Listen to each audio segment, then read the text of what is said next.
tú y yo tenemos la misma predisposición. Hay una característica de personalidad que se llama la agradabilidad, agreeableness en inglés.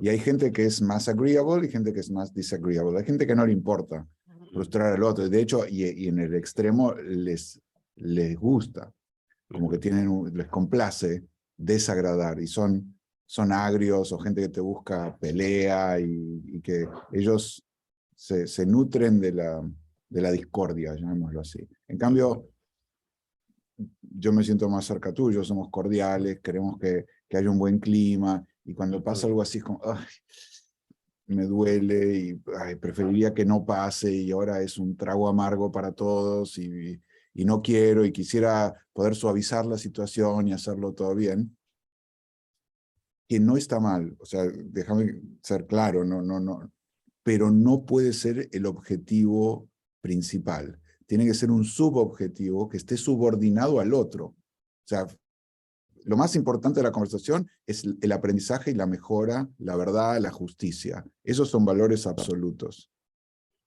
Ahora, por debajo de eso está el no causar más discordia, daño, tristeza y excitación de la absolutamente necesaria. Eso es un muy buen objetivo, es decir, voy a hacer lo mínimo, pero no como objetivo principal, no quiero que se ponga mal, porque si empiezas a subordinar el aprendizaje a que no se sienta mal y a que sea agradable la conversación y que tú quedes como una persona buena en sus ojos, empiezas a ya, en ajedrez es un sacrilegio más que un sacrificio. No, estás subordinando lo más importante a lo menos importante en vez de hacerlo al revés. Entonces, sí, no es, digamos, no es un objetivo causar rispidez ni desagradabilidad, pero como tú dices, es un costo que estamos dispuestos a pagar en la menor medida posible. Es como el precio de algo. Mejor pagar lo menos posible, pero algo va a haber que pagar y no puedes entrar a la conversación con miedo de que si la mujer esta María tiene alguna herida o inseguridad o se siente mal todo y no quiere verlo, puede ser que no lo quiera ver, pues ahí ni siquiera es su aprendizaje.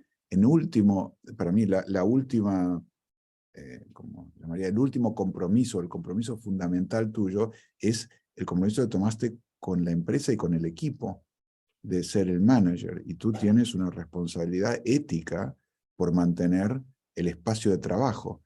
Y si tú le permites a María seguir trabajando sin claridad y causándoles tristeza o problemas a la gente que le reporta, es tu responsabilidad, 100% tu responsabilidad de no cuidar a los otros. Entonces simplemente estás tratando de suavizar la situación cara a cara, pero porque tú te quieres sentir bien, no es por bondad, es por miedo a la discordia, llamémoslo así.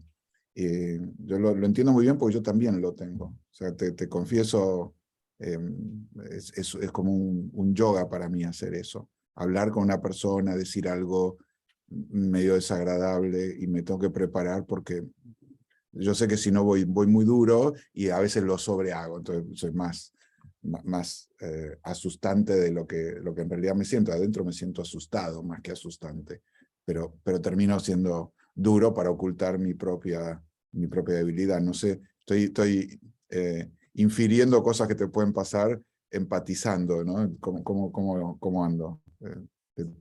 ¿Te late lo que digo?